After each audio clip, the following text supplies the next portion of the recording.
Familia, buenas noches, bienvenidos una semana más a Gran Vía, este espacio en el que cada 7 días abordamos un tema de actualidad, un tema de interés. En esta ocasión, bueno, pues como siempre, antes de empezar les invito a que nos comenten lo que quieran desde cualquier lugar del mundo a través de nuestras redes sociales, nuestro perfil de Facebook Ceuta Televisión y el de Twitter @CeutaTV. Les decía que en esta ocasión vamos a hablar de algo que lo tenemos muy presente en nuestro día a día, a veces reparamos en ello, a veces no.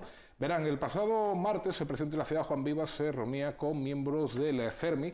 Ahora empezaremos con las traducciones de las siglas, porque es verdad que hay veces que uno se pierde y surgía también la posibilidad de hablar con miembros de este colectivo sobre la accesibilidad. ¿Es Ceuta una ciudad accesible? ¿Qué pasa con determinadas promesas como eliminación de barreras arquitectónicas, oficinas de accesibilidad, etcétera, etcétera? Los problemas de accesibilidad solo lo sufren personas como... bueno, algunas de las que nos acompañan esta noche o algunas de las que representan nuestros invitados esta noche. Son cuestiones que las vamos a analizar, como les digo, en los próximos minutos. Empezamos, como siempre, de izquierda a derecha. Él es empleado de la Asociación Española contra el Cáncer, pero no viene en esa condición. Aunque, bueno, si quiere aportar algo sobre ello, desde luego que Damián Castañeda tiene todo el permiso para hacerlo. Damián, muy buenas noches. Buenas noches, Juanjo, y gracias por invitarme a un debate que pues vivo en primera persona. Evidentemente, decía que no venías en condición de miembro de la Asociación Española contra el Cáncer, sino pues porque tú vives en primera persona. Y la primera pregunta también es evidente: ¿Ceuta es una ciudad accesible? Para mí Ceuta sí es una ciudad accesible con algunos matices. Yo he tenido la suerte de pues conocer, viajar, estuve estudiando también en Bruselas y yo he hecho la comparación y considero que Ceuta, con matices importantes y que podrían llegar a ser considerados graves, ¿no? Dentro de la accesibilidad, considero que Ceuta, dentro de las características propias de una ciudad con digámoslo así, tantas cuestas, con la orografía, Ceuta podría considerarse una ciudad accesible. Tú sabes que yo soy muy crítico con casi todo lo que, bueno, pues considero injusto, pero no puedo decir que Ceuta sea una ciudad totalmente inaccesible, en la que nos encontramos ciertos problemas, como luego, si quieres, a lo largo de todo el debate podremos comentar.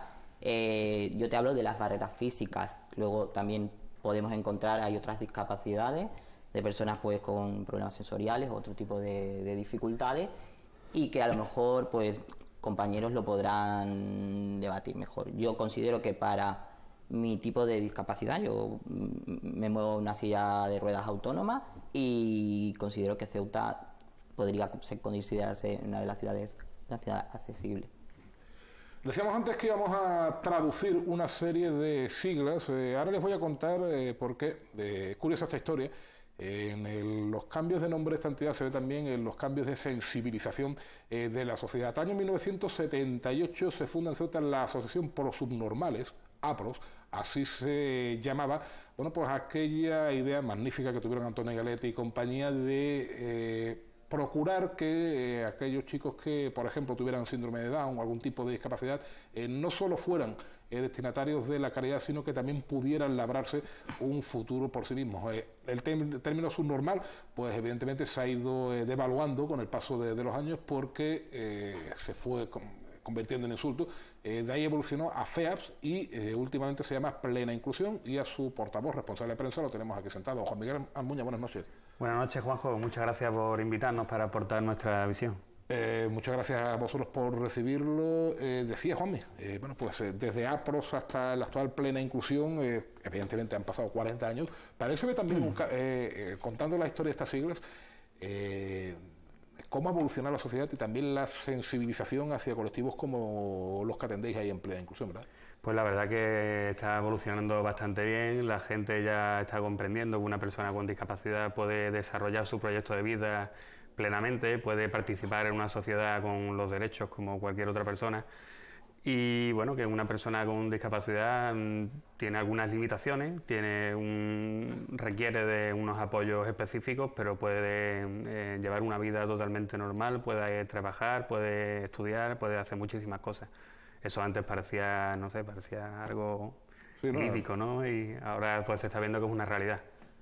Ah.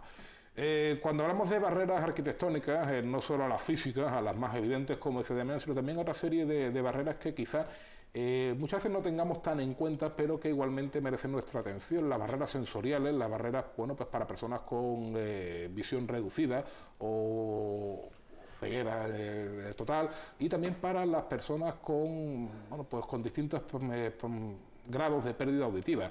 ACEPAS es la Asociación Ceutí de Padres y de Amigos familias de personas sordas. ¿Perdón? Asociación Ceutí de Familias de Personas Sordas. De familias de personas sordas, y Francisco Pérez, que es su coordinador, nos ha respondido.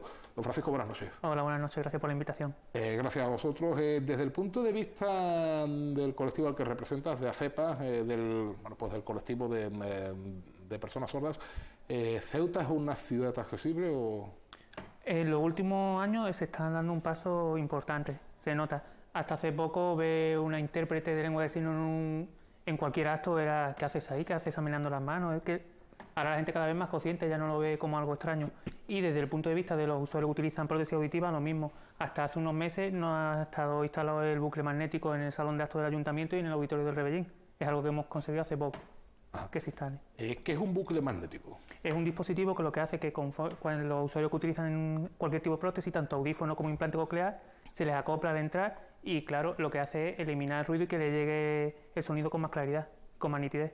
Sin necesidad de manipular el implante. Sí, porque ellos tienen la posición, tienen una posición y se conecta automáticamente. Y esto ha tardado algún tiempo en llegar a Ceuta. Sí, es que estuvimos detrás y que sí, que estaban, que no estaban, pero ya sí. Han estado en el festival que realizamos en enero, en el ayuntamiento hicieron uso de ellos los usuarios y estuvieron muy contentos. También Castañeda, creo que quería introducir matices al principio, algunos matices graves, me decías, sí, en cuanto a la accesibilidad. Adelante. Pues, por ejemplo, el auditorio del Rebellín. Yo creo que para una persona con una discapacidad física o que utiliza silla de ruedas, la adaptación que han hecho es excluyente. Pues porque si tú vas al auditorio del Rebellín, pese a que te compres una entrada de primera fila, te van a sentar atrás. Eso para mí creo que no es una adaptación, sino que a última hora tuvieron que decir, ¿dónde están las plazas para personas con movilidad reducida? Y las colocaron justo detrás donde se ponen las cámaras a grabar en los medios. Sí. Yo creo que eso, con una obra del calado del teatro, del auditorio del Rebellín, es un problema bastante grave que no han dado solución.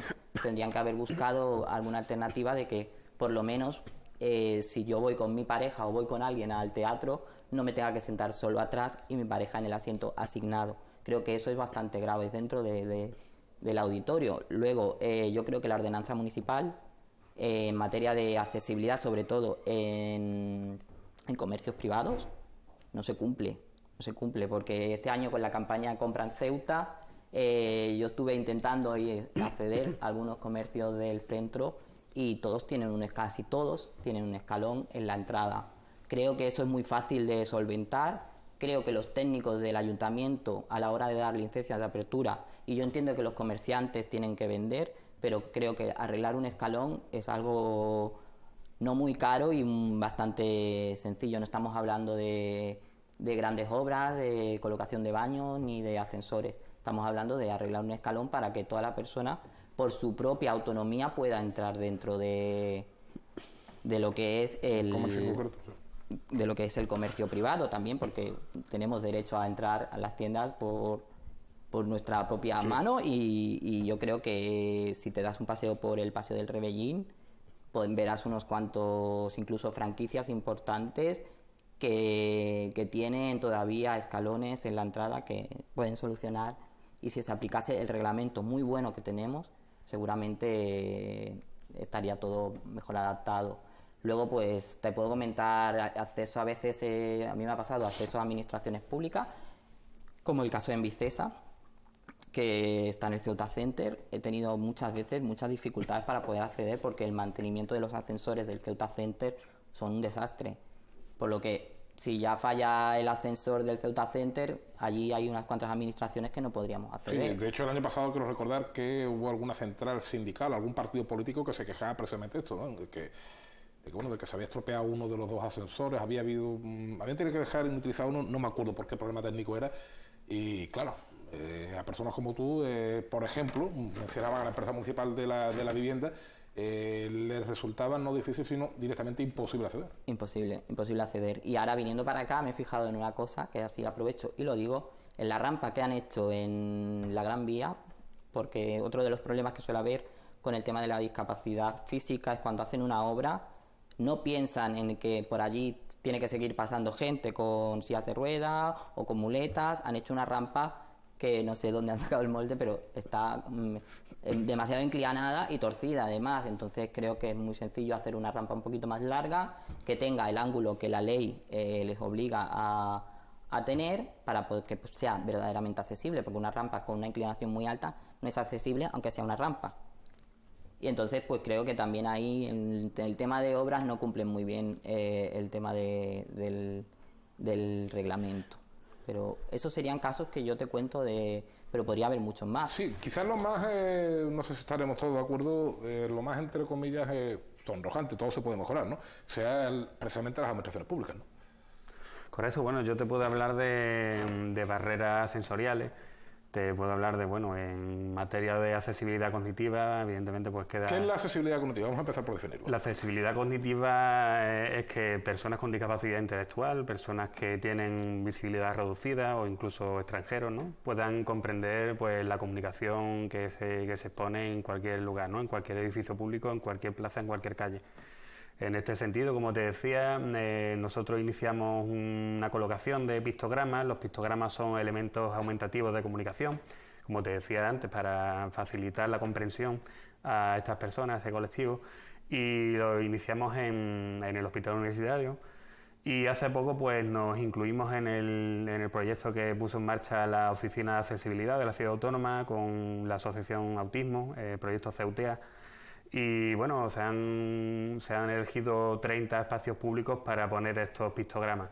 Entendemos que esa es la línea, ¿no?, que hay que seguir y que se está avanzando en materia de accesibilidad cognitiva. Ajá. Desde el punto de vista de la accesibilidad auditiva, Fran, más allá del bucle que me mencionabas antes en el Auditorio Rebellín, en el Palacio Autonómico, bueno, pues por ejemplo una escena claro, que yo creo que es la que estamos pensando ahora mismo todo el mundo, ¿no? Semáforo. En ese sentido, en cuestiones como pero bueno, el semáforo al fin y al cabo es más visual. Administraciones públicas... Eso, como están diciendo los compañeros, ¿en qué administración pública encuentra subtítulo o encuentra la figura del intérprete? En ninguna. Desde la asociación es verdad que gracias al servicio de eliminación de barreras a través de los dos intérpretes se intentan cubrir el máximo de servicios posibles. Los usuarios van acompañados siempre que solicitan al intérprete, pero si hay una urgencia y hay un hospital... Tan sencillo como eso, está lleno de pantalla el hospital porque no hay unos subtítulos en las pantallas. Que vaya saliendo el número, el nombre de la persona. Tan sencillo como eso. Tengo que decir, en descargo del hospital universitario, no es por llevarte al contrario, es que en algunas áreas sí es verdad que aparecen números de consulta, y el nombre de la persona. No sé si en todas. Algunas sí doy fe de que aparece. Entonces... Yo te he puesto el ejemplo del hospital, pero como eso cualquier administración. Es que... Sí, claro. Documentos públicos, ¿no?, por ejemplo, como cualquier solicitud de la administración pública, que el BOCE, por ejemplo, ¿no?, que es un boletín al que todo el mundo debería tener acceso. Y no está lectura fácil, ¿no? La lectura fácil es esa tipografía que está adaptada a personas que con dificultades para leer o con alguna deficiencia visual. Son cositas que se podrían ir mejorando, ¿no?, evidentemente. Contadme, ¿qué es la Oficina de Accesibilidad? ¿O qué se supone que va a hacer la Oficina de Accesibilidad? Bueno, pues entiendo que seguir trabajando en esta línea, ¿no?, en la de derribar tanto barreras arquitectónicas como sensoriales que hay en la ciudad. Es un servicio que ofrece la ciudad autónoma. Yo entiendo la Oficina de Accesibilidad también como un mecanismo de que tú puedas ir allí y decir, oye, esto no cumple la normativa, claro, tenéis que cumplirla, y que va a velar porque la normativa de accesibilidad se cumpla, sobre todo. Sí, en el tema que te estás comentando antes del bucle, por ejemplo, para lo del festival y para la jornada, las primeras jornadas que se iban a decir, Jesús fue el que nos echó una mano y se meneó mucho para que estuvieran funcionando en esa jornada. Por eso se adelantó mucho el tema de la instalación del bucle magnético en el ayuntamiento. En el Rebellín ya estaba. Hay que aclarar también que cuando hablamos de problemas de accesibilidad nosotros nos estamos refiriendo a personas que, bueno, pues como el caso de Damián o bueno, algunos de los colectivos aquí representados, sino claro, estos problemas también afectan pues a mujeres que vayan con un carro, a personas que vayan con un carro de la compra, con un carro de, bueno, de un bebé, circunstancialmente que podamos estar pues con una muleta, etcétera. Personas mayores. Personas mayores, es decir, que todos en algún momento podemos tener conciencia de los problemas de accesibilidad que tiene Ceuta. Yo me pregunto, y esto es una pregunta que os hago a los tres, si las personas que no tienen ningún tipo de discapacidad son conscientes de las barreras arquitectónicas que puede tener Ceuta y si de alguna manera toman partido. Por ejemplo, aquello del típico bordillo, el típico escalón que mencionabas antes en los comercios, etcétera. Yo particularmente creo que no, porque además considero que hay que trabajar también mucho la concienciación. El tema, yo te hablo de aparcamientos para personas con discapacidad, sobre todo en los supermercados, que no hay vigilancia policial, aquello porque no va la policía local a un parking privado, ni del Lidl, ni del centro comercial. Y tú te puedes dar cuenta si pasas algún día y darte un paseíto de que la mayoría de los que están aparcados no tienen tarjeta de discapacidad. Entonces, también si hay un paso de peatones, si tengo que recoger al niño y la rampa está en el paso de peatones, como voy a recoger al niño, lo dejo en la rampa. Creo que hay que trabajar mucho la conciencia social en algunos aspectos. Entonces, hay gente concienciada y que, bueno, se puede dar cuenta, pero creo que la mayoría no. Ahora que me lo mencionas, me has hablado de algunas firmas comerciales que tienen su propio parking, pero ¿qué ocurre con los vados en determinadas barriadas, no? Pues en tu propio caso, que creo que tú conduces o... Sí, yo conduzco, yo tengo mi coche. Por ejemplo, ¿cuántas veces te has encontrado aquello de verano ocupado y tengo mi propia plaza? Es mucha.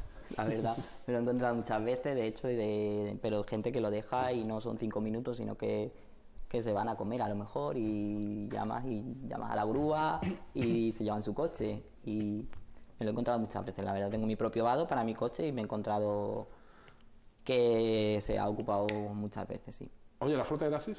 ¿Perdón? ¿La flota de taxis, el transporte público?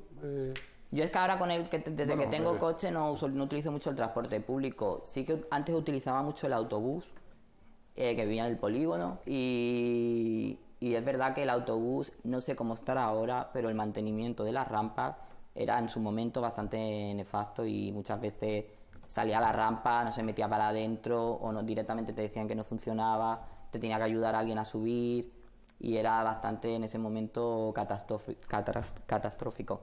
Yo ahora ya no sé cómo seguirá porque es verdad que hace mucho que no cojo el autobús, pero en su momento para mí era bastante irregular. ¿En cuanto a los taxis? Los taxis, hay dos taxis adaptados y la verdad que yo habitualmente no cojo el taxi adaptado, pero bueno, me imagino que funcionarán coordinándose para que siempre haya uno disponible y yo pues bien por autotaxi o por radiotaxi, que no sé de quién es propiedad los taxis, pero yo creo que bien, que funcionarán bien. Jome, la misma pregunta. ¿La gente tiene nivel de conciencia, ayuda, toma parte? Bueno, la gente... en general. La gente, que bueno, cada persona pues está inmersa en su día a día y si no te encuentras un problema, no lo sufres en tus propias carnes, pues es difícil que llegues a comprender la dimensión del problema, ¿no? Yo creo que, como decía Damián, hay que hacer una labor de sensibilización. La gente, bueno, hay que trabajar mucho la empatía, que la gente conozca cuál es la realidad de estas personas, cuáles son los problemas que se encuentran en su día a día, ¿no? Algo tan simple como ir a hacer la compra o hacer una gestión en la administración pública. La gente, bueno, debe conocer, los ciudadanos deben conocer cuáles son los problemas y, bueno, yo creo que las asociaciones del tercer sector están haciendo un esfuerzo para difundir, ¿no? Para difundir esta realidad de las personas a las que representamos. Fran. Estoy de acuerdo totalmente con Juanmi. Yo creo que la gente es consciente cuando te toca. Cuando te toca de primera mano es cuando te eres consciente de eso. Es verdad que yo te hablo de mi punto de vista y desde mi asociación, Es verdad que ahora vemos que cada vez hay más gente conciencia, pero es también a través de los cursos de formación, lo que decía Damián, hay que darle difusión, hay que concienciar a la gente, informarlos. Hay mucha falta de formación y de información. Entonces, claro, a través de los cursos de lengua de signos, ahora también que estamos llevando a cabo la actividad en la guía educativa que se está yendo por los colegios desde chiquititos, que sepan que eso, que los niños que van con sus audífonos, con sus implantes, no van con un MP3, que nos ha pasado a niños de allí de asociación, que los compañeros, uy, un MP3, ahí, o cuando han salido, y intentar robárselo. Entonces, pues, aparte de aprender lengua de signos, también ver que hay usuarios que no utilizan la lengua de signos, pero que sí que utilizan su prótesis, que es tan importante tanto una cosa como la otra. Oye, es curioso, ahora que me lo mencionas, la verdad que no había caído en el detalle MP3, pero suele ser muy habitual que la gente confunda una cosa con la otra. Los niños más pequeños. Claro. Sobre los niños en el colegio cuando ven al compañero, ya no, es que lo que te digo, ya cada vez se van concienciando más.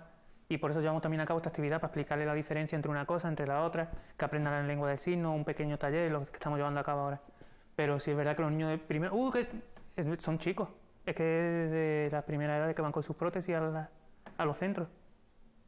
¿Los centros educativos cómo están adaptados, por ejemplo, para chavales como los que atendéis en ACEPAS?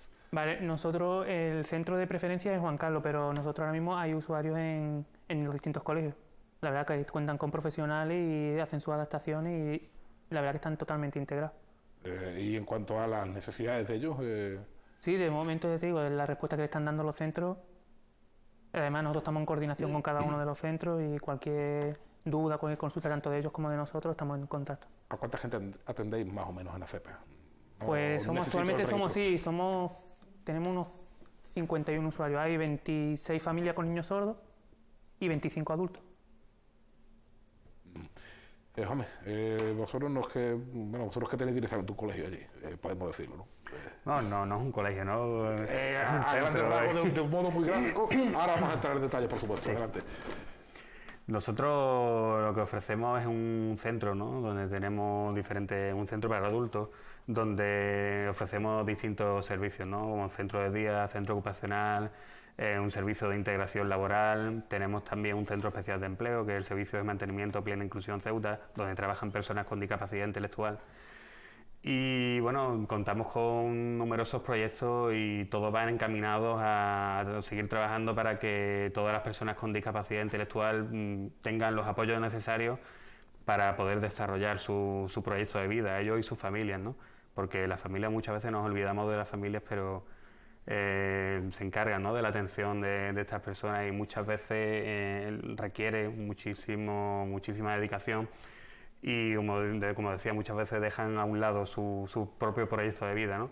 Y vemos que hay dos personas que están sufriendo una discriminación. Por un lado la persona con discapacidad y por otro lado la familia, porque ya te digo, muchas veces tienen que dejar de lado su propia vida. Lo que pedimos para ellas es evidentemente un apoyo, ¿no?, desde las administraciones públicas.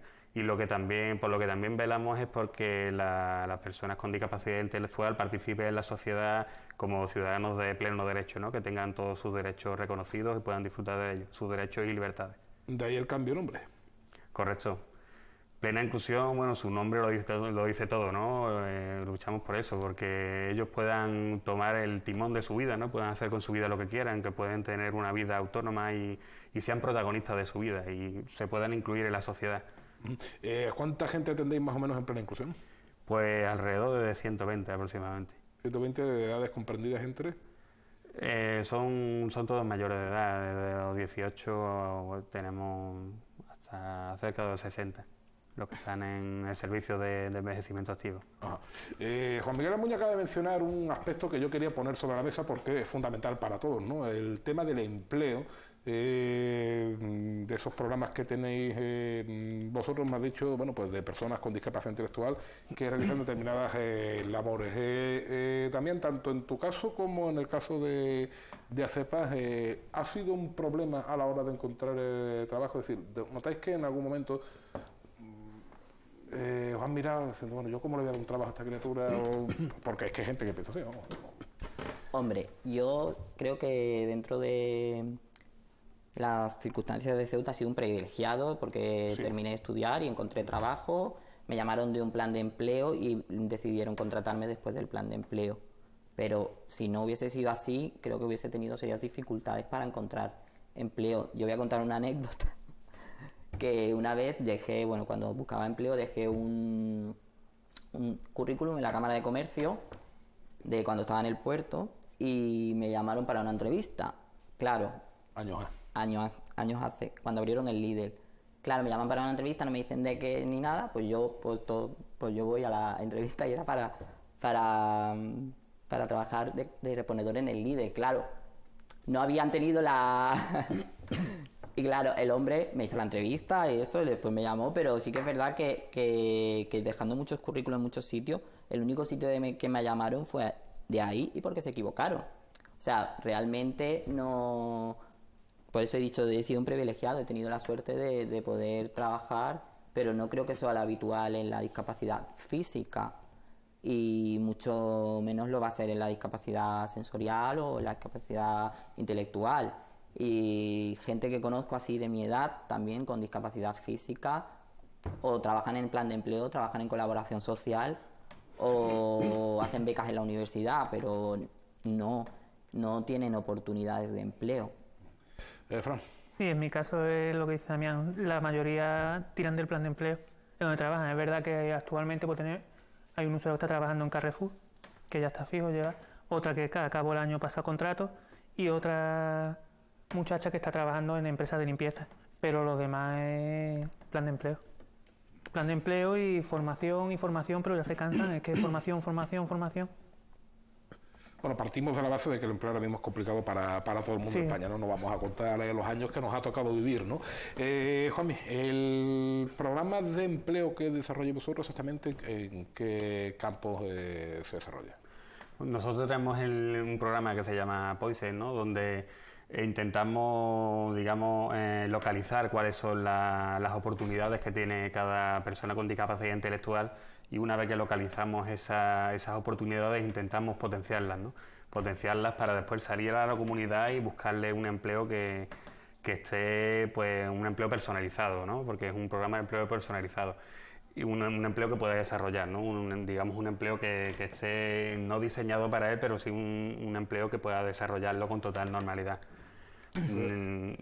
Nosotros, bueno, en primer lugar apelamos en el ámbito de lo privado, apelamos a la responsabilidad social corporativa de las empresas, donde creemos que debemos hacer también una gran labor de sensibilización, ¿no? Que conozcan a estas personas y que sepan que pueden desarrollar un trabajo normal, ¿no? Y también, bueno, el pasado martes conocimos la buena noticia de que el Gobierno, el Ministerio de Hacienda, ha convocado 279 plazas para personas con discapacidad intelectual en todo el país, de las que 4 de ellas son para Ceuta.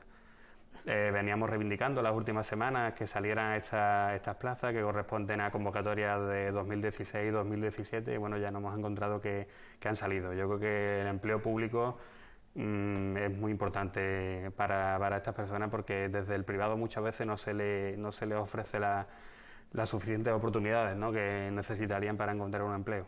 Creo que, no sé si ahora mismo estaremos en esa tesitura, pero sí es verdad que en años anteriores hemos visto a los chavales de FEAS, en función del nombre, desarrollando labores de jardinería, buzoneo, ¿qué más? También han hecho empaquetado de salazones. Sí, es cierto, sí. Y ahora contamos con el servicio, la empresa Servicio de Mantenimiento de Plena Inclusión Ceuta, que son limpiadores y personal de mantenimiento. La verdad que bueno, ahí se ha intentado siempre, ¿no? Buscar distintas profesiones que puedan desarrollar y prepararlos para que puedan salir a la comunidad a buscar esos empleos. Ajá. Hablamos antes del papel de las familias, creo que lo mencionabas tú, ¿no? Sí. Que por cada persona con discapacidad había, al menos en el caso de plena inclusión, ¿verdad? Pues, otra que también estaba igual de afectada. El papel de las familias a la hora de concienciar a la propia persona de que, bueno, tienes una discapacidad, bueno, pues física, auditiva, sensorial, etcétera, pero no eres inferior, sino eres simplemente diferente. También ha cambiado con los años, ¿no? Porque hace algunos años, como decíamos al principio, cuando mencionamos el origen de plena inclusión, yo considero que fue una pequeña revolución, una gran revolución para la época, porque hasta entonces el concepto era, bueno, pues meramente caritativo, que coma 2 veces al día y poco más, y saben que no estoy exagerando. Sí. A partir de ahí, bueno, pues se empieza a apostar por temas formativos, temas laborales, etcétera. Ese cambio también ha llegado, también entiendo que ha partido, vuelvo a plantear la misma pregunta para ustedes, desde el seno familiar, ¿no, Damián? Yo en mi caso tuve que reeducar a mi familia, porque bueno, pues mi madre tendrá 60 y tantos años y es verdad que la idea de que una persona con discapacidad viva sola y eso, pues se le tuvo que reeducar, pero yo siempre he sido un chico con mucha... emprendedor, muy emprendedor, que no me ha importado, no he tenido miedo a muchas cosas y entonces he cambiado esa visión que había a lo mejor en mi casa de la discapacidad, ¿no? He reeducado, como digo yo, a mi entorno un poco, pues lo que siempre intento yo hacer también, a lo mejor cuando conozco a alguien intento siempre reeducar muchas de los aspectos o visiones que tiene, ¿no? Mi pequeña aportación bueno, o visibilizándome también en muchos campos, o sea, no es solo en el entorno familiar, pero sí que yo creo que la familia ha hecho un cambio, yo en mi caso no, porque tuvimos que hacer el cambio, pero sí que la familia es muy importante para el apoyo familiar, pues es imprescindible para las personas pues, que tienen algún tipo de diversidad funcional. Hombre. Sí, vamos, yo creo que estamos aprendiendo durante el recorrido, estamos todos aprendiendo, ¿no? Estamos todos de la mano y estamos aprendiendo. La familia, por ejemplo, al principio caía mucho en la sobreprotección de la persona con discapacidad y bueno, eso te resta oportunidades de que te presten apoyos, pero para que seas tú el protagonista de tu vida. Es decir, huir un poco de este lema que era mi vida sin mí, ¿no? Es decir, que la persona con discapacidad cada vez sea más protagonista de su vida y sea más partícipe de lo que hace día a día. Esto evidentemente está cambiando. Hace un par de semanas en Plena Inclusión celebramos una jornada de vida independiente donde participaron tanto familiares como usuarios y la verdad que fue un foro muy enriquecedor porque salieron varias conclusiones, ¿no? Los usuarios pidieron a las familias, ¿no?, que les dejaran formar parte más de la vida diaria, de la vida de la casa, de la familia, que ellos podían colaborar en casa. Y las familias pues dijeron, nos gustaría conoceros más aún, ¿no? No tengáis ningún reparo en decirnos cuáles son vuestras inquietudes y cuáles son vuestros deseos, porque nosotros tendemos la mano, que estamos aquí para ayudaros. Yo creo que eso es muy importante, ¿no? Y también estamos aprendiendo nosotros, ¿no? Del mismo movimiento de Plena Inclusión en España, estamos en un proceso de transformación de servicio, ¿no? Estamos pasando de un modelo que era meramente asistencial, donde, como tú decías, el usuario, la persona con discapacidad, simplemente recibía... Era un receptor de calidad. Sí, era un receptor de servicio y de calidad, ¿no? Y ahora, desde hace varios años, pues se está transformando esa forma y ese modelo asistencial está pasando a un modelo inclusivo, donde, como te decía, mediante apoyo activo, apoyo conductual positivo y muchos talleres de autodeterminación, están aprendiendo tanto los profesionales como los usuarios de que el usuario tome parte de su vida, de su día a día, que no llegue al centro y simplemente reciba una atención en la que ellos son sujetos pasivos, ¿no?, sino que ellos pueden participar activamente, ellos mismos pueden transformar la metodología y pueden hacer sus aportaciones, porque al fin y al cabo nadie mejor que ellos sabe lo que quieren, lo que necesitan en sus vidas. Y yo creo que estamos en un momento súper atractivo y muy interesante porque toda la sociedad está aprendiendo de qué necesitamos, ¿no? Y se están transformando los servicios y está muy interesante, un momento muy, muy bonito. Fran. En mi caso lo mismo, yo creo que para nosotros la familia juega un papel fundamental. La verdad que sobre todo en las primeras etapas, cuando tras el diagnóstico, nosotros lo primero que hemos hecho eso en las sesiones de rehabilitación logopédica, la familia participe, la familia activa. Entran con la profesional a las sesiones, ven cómo trabajan, ella les indica, les da unas pautas, siguen trabajando en casa. Eso es fundamental. El padre que está implicado, el avance de los niños se ve. Es decir, desde el primer momento... Desde el primer momento si yo no llevo al niño y lo espero a que salga, no. No, desde el primer son momento partícipes, entran en las sesiones, aprenden a trabajar con el niño, ven cómo trabaja la profesional, se les da unas pautas, cualquier tipo de apoyo que necesiten ahí lo tienen a otra profesional. Y tan negativo la falta como el exceso de protección. Claro. Pero la familia es lo que no es nada más la discapacidad. En general, hay todo tipo de personas. Habrá personas muy sobreprotectoras y otras que... Sí. Muy sobreprotegidas y, en fin, muy abandonados a su suerte. Año 2006, creo recordar, se aprobó la que se llamaba como el cuarto pilar del Estado del Bienestar, como la ley más importante desde la Constitución española en nuestra democracia. Me estoy refiriendo a la Ley de Dependencia. Años después es cierto que la ley sigue siendo un texto hermosísimo, evocador, yo diría que prácticamente perfecto, pero de ahí al desarrollo de la ley de dependencia, claro, hemos topado con el poderoso caballero y con años de crisis. Vosotros, como personas relacionadas, digamos, directamente con el asunto, ¿consideráis que ha sido un buen instrumento, que se ha avanzado desde aquel año 2006 o que aquello quedó pues en un hermoso texto legado? Hombre, yo creo que algo se ha avanzado. Ya Quizá no tanto como las expectativas tanto como las generadas. expectativas. El cuarto pilar del bienestar no es porque no funciona con la rapidez o con la necesidad que debe funcionar una ley como la ley de autonomía personal, como a mí me gusta llamarla en vez de ley de dependencia. Sí, vale. Entonces creo que, bueno, que si no se dota de recursos económicos una ley que se suponía que también iba a generar mucho empleo, porque, bueno, pues para algunos cuidados o para algunas asistencias, pues se iba a necesitar a esas personas. También la ley incluía una figura que no se ha desarrollado mucho, que es la asistencia personal. La asistencia personal no es la ayuda a domicilio como hoy la entendemos. Ese concepto que no se ha desarrollado, que es precisamente viene de la filosofía de vida independiente, que es pues una persona que está contigo y te dirige, la persona con la con la dependencia dirige lo que quiere hacer cada día. El sistema ahora mismo te obliga a yo siempre pongo el mismo ejemplo. Hay gente que se quiere levantar a las 11 y se tiene que levantar a las 8 porque el auxiliar no tiene más horas de servicio. Entonces no decide la persona ni siquiera la hora que se va a levantar. Entonces la ley introducía el concepto de asistencia personal, la filosofía de vida independiente, que era algo muy positivo, pero claro, lo que menos se ha fomentado y menos se ha incluido o menos se ha llevado a cabo es la asistencia personal. Gómez, ¿cómo lo consideráis vosotros? Sí, nosotros pensamos que cualquier texto debe ir acompañado, evidentemente, de un esfuerzo tanto de recursos humanos como de recursos materiales, ¿no? Y creo que sí había que incidir mucho en esa filosofía de vida independiente, ¿no? Porque los tiempos están cambiando y nosotros tenemos que cambiar con ellos y tenemos que ofrecer más oportunidades. Yo comparo esto un poco con la necesidad de ir hacia la educación inclusiva, ¿no? Sí, es muy bonito decir que hay que conseguir que todos los centros educativos sean ordinarios e inclusivos, pero nosotros, claro, abogamos también porque se dote de suficiente material, recursos económicos es que eso vale muchos millones de euros. Claro, para que esto se pueda llevar a cabo. Cualquier texto, evidentemente, debe ir acompañado de estos esfuerzos.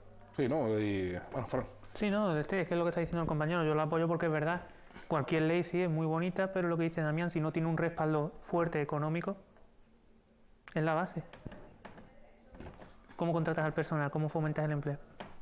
Y eso que Ceuta, me remite a datos dados por el año pasado por la directora general del Inserso, que me disculpe esta señora, pero ahora mismo no recuerdo el nombre, en su última visita a la ciudad tenía el porcentaje más elevado de cumplimiento de la ley de dependencia de todo el territorio nacional, creo que estaba en 99,20 o 99,80. Claro, entiendo que en base a las personas que se han catalogado como receptoras de ayudas a la dependencia, pero Ceuta sí es cierto que presentaba el porcentaje, insisto, más elevado, prácticamente el 100% y sin apenas retrasos, o sea que algo bien estaremos haciendo, no estaremos tan mal, como tú decías al principio, ¿no? En Ceuta también. Exacto, yo decía al principio que, bueno, dentro de lo que hemos comentado durante todo este debate, pues Ceuta yo considero que es una ciudad adaptada. Yo me puedo mover solo por la ciudad con bastante facilidad y considero que es una ciudad, pues como ya te comentaba, que está adaptada. Yo he ido a Madrid y para mí es mucho peor Madrid o cualquier otra capital, por ejemplo, como te he comentado, creo que te comenté también en una entrevista que hicimos en la radio, que yo cuando estudié en Bruselas tenía serios problemas para desplazarme porque ni el transporte público estaba adaptado, ¿eh? Y estábamos hablando de la capital de la Unión Europea, donde se debaten todas estas cosas, ¿no? De la accesibilidad. Sí, exacto. O sea que dentro de los problemas y las mejoras, que siempre todo es mejorable y que esperemos que con esa oficina de accesibilidad pues se cumpla la normativa, como ya he comentado varias veces, que yo creo que cumpliendo la normativa vamos a mejorar mucho, pues todo es mejorable, pero es una ciudad que yo considero que dentro de la accesibilidad tiene un 8 por ahí. Un 8 le podríamos poner. Bueno, yo creo que es una nota de la que nos podemos sentir orgullosos, aunque, insisto, siempre van a quedar barreras, siempre van a quedar sitios donde a lo mejor bueno, estamos hablando de construcciones de hace 40, 50, 60 años que evidentemente no estaban pensadas porque bueno, la sociedad en aquel momento no tenía el grado de concienciación que tiene ahora, o bueno, a alguien se le ha olvidado los accesos a... El auditorio. El auditorio. El señor Sisa, bueno, no es de hace 40, 50, 60 No, por eso te digo que no es de tanto. Otra serie de construcciones que se han hecho en los últimos años, por ejemplo, quizás las más vistosas hayan sido el Auditorio del Rebellín y la Biblioteca Pública del Estado Adolfo Suárez. Esta sí es más accesible, ¿no? La biblioteca es una maravilla. Por hablar de dos instalaciones la de los últimos 10 biblioteca, años. sí, es una maravilla. Además, el personal siempre está atento. Hay baños en cada planta, que no han hecho un baño para toda la biblioteca. En cada planta hay un baño adaptado. Yo creo que ahí, pues, quien hizo el proyecto sí que cumplió la normativa y pensó un poco en las personas con, por lo menos en lo que yo te hablo de discapacidad física. Yo ya no sé a otro tipo de discapacidad si la normativa o la biblioteca es accesible. Yo creo que para mí, sí, además que la uso mucho, es muy accesible. Y voy a preguntar algo que puede parecer de perogrullo. ¿El hospital universitario? El hospital universitario es accesible, sí. Además trabajo por allí y es accesible. Lo digo porque, bueno, no sería la primera vez que tenemos que comer con cuchara de madera en casa del herrero. Bueno, biblioteca, ¿cómo lo veis vosotros también? Biblioteca muy bien. Además, la biblioteca ofrece una cosa muy interesante, que es la sala de uso múltiple, que hemos celebrado ahí varios eventos, y la verdad que es un lugar de encuentro bastante interesante, ¿no? Y en cuanto al hospital, como ya te comentaba antes, habíamos hecho anteriormente una labor en materia de accesibilidad cognitiva, y las consultas externas ya tienen sus pictogramas, la recepción, información. Ahí sí se ha hecho una buena labor. En nuestro caso, pues bueno, si vas a estudiar es accesible. Ahora, si hay algún acto o lo que sea, pues lo de siempre. O tienen que avisar y que se cubra el servicio de interpretación de lengua de signos, o si van usuarios con prótesis, es un acto grande, bucle magnético allí no hay. Por lo tanto, todavía, aunque hemos avanzado, lo que te digo, pero todavía quedan muchos pasos por dar. Pues Tal vez porque es una barrera menos visible que las arquitectónicas. ¿Vosotros lo notáis eso, en cierto modo, de alguna una especie de discriminación por eso, porque no es tan visible como la arquitectónica o como determinados aspectos de la... Es menos visible, entonces el trabajo nuestro es eso, hacerlas ver, hacer ver a la sociedad que hay otras barreras, no solo las arquitectónicas, que son las más visibles, que la gente puede ver, hay que ver, mira, por aquí no hay la escalera, cómo va a subir. Sí, pero es que hay otros tipos de barreras que no se ven, que son las barreras, las que nos encontramos nosotros, las barreras comunicativas, invisibles para la sociedad, pero que nosotros, ese es nuestro trabajo, hacerlas ver y concienciar a la sociedad de eso.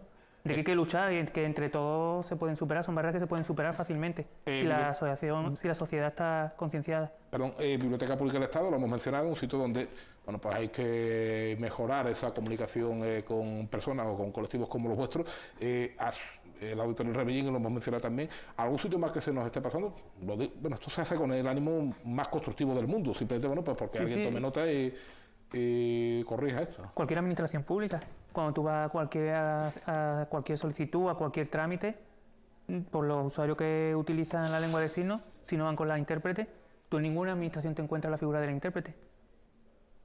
Si no va a cubrir las profesionales de la asociación, ellos no cuentan ni con ese recurso. Sin ánimos de entrar en arenas políticas, que no es desde luego la intención, pero yo creo que si algún día se recuperara aquello de la educación para la ciudadanía, podría ser, ¿por qué no?, un contenido perfecto, ¿no?, en las escuelas, el lenguaje de signos. Por supuesto. Creo que sería importante que tuvieran esa asignatura desde pequeño. Es una lengua más, ¿por qué no? El lenguaje de signos en castellano, porque hay que aclarar o hay que desmitificar otra leyenda urbana que dice que el lenguaje de signos es universal para todo el mundo. No. Sí. Es lengua de signos española. En castellano, no sé si también en las vernáculas, euskera, gallego, catalán. Sí, también cada...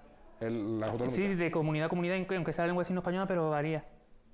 Y luego está el internacional, en inglés, pero la lengua de signos española es española, no es universal. Ajá. Bueno, pues casi que estamos llegando ya a la final de nuestro programa, nuestro gran día de hoy. Bueno, pues ya casi estamos entrando en el capítulo de conclusiones. Recomendaciones que hacéis en primera persona a gente que, bueno, pues está empezando en estos caminos que habéis recorrido, o personalmente, o que habéis recorrer algunas, bueno, pues algunos de vuestros usuarios. No sé, también, alguien le diagnostican que va a tener que pasar por X circunstancias el resto de su vida en una silla de ruedas. ¿Qué es lo que le diría si estuvieras viendo ese personalmente? Uy, qué difícil. Entiendo. No hay consejos universales. Yo lo que sí recomendaría es, sobre todo, la sobreprotección no es recomendable del entorno, que esa persona, bueno, pues intente pues manejarse de la mejor manera posible y que salir a la calle a visibilizarse, ¿no? Va a depender de muchos factores el poder estar un poco más incluido, ¿no? en la sociedad. Los factores educativos, que no hay un consejo general, no hay para una persona que se va a quedar en una silla de ruedas para el resto de su vida, no hay una palmadita a la espalda que le vaya a funcionar y vaya a decir... Entiendo que no, pero bueno, que puedes tener una vida independiente, que si te lo propones puedes llegar a vivir. Pues yo soy un tío que conduce, que vive solo, que tiene su trabajo, que viaja, que sale. Entonces creo que si yo lo he conseguido, pues que cualquier otra persona puede llegar a hacerlo. Juanme, un diagnóstico a un hijo, a un sobrino en relación con una discapacidad intelectual. Supongo que en el caso de los diagnósticos lo primero es ¿por qué a mí? Y luego a partir de ahí hay que empezar a caminar, porque no queda otra, ¿no? Yo te voy a ir directamente a 3 ejemplos que hace poco difundimos, ¿no? Que son mujeres con discapacidad intelectual. Es cierto, ¿no? Hicimos un vídeo que creíamos necesario, ¿no? Hacer esa labor de difusión para que la sociedad comprenda que una mujer con discapacidad intelectual puede tener su trabajo, puede tener una vida independiente y puede ser madre y hacerse cargo de otras personas, ¿no? Como en este caso... Ahí lo estamos viendo a Hafida Abdeslam Mohamed, que es trabajadora. Estamos viendo ese... Sí. Y bueno, una de ellas, pues, cuando le formulábamos la pregunta de qué mensaje le darías a mujeres que están en tu situación, decía que no se queden en casa, que hay que salir a la calle, si hay que buscar apoyo, se busca apoyo, pero que no se queden en casa por miedo al que dirán o porque le dé vergüenza, ¿no? Porque...